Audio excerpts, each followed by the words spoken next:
ఉదయగిరి నియోజకవర్గం కొండాపురం మండల కేంద్రంలో ఉన్నటువంటి గ్రేడ్ 3 గ్రంథాలయాన్ని నెల్లూరు జిల్లా గ్రంథాలయ సంస్థ చైర్పర్సన్ మేకపాటి శాంతికుమారి సందర్శించారు. స్థానిక నాయకులు ఆమెకు సాదర స్వాగతం పలికారు.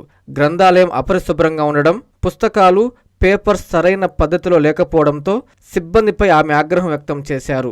ఉన్న దాంట్లో అయినా పరిసరాలు పరిశుభ్రంగా ఉంచుకోవాలని, గ్రంథాలయాలు దేవాలయాలతో సమానమని అంకిత భావంతో సిబ్బంది పనిచేయాలని సూచించారు.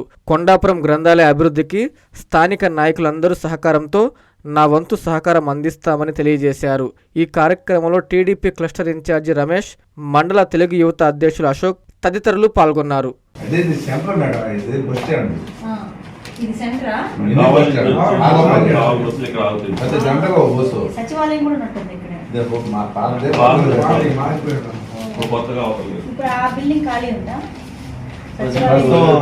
అది వీళ్ళు పేపర్లు వాళ్ళు 108లో పంచాయతీ ఇప్పుడు అది ఖాళీనే కదా. ఈ 108 వాడుకుంటున్నారు. సరే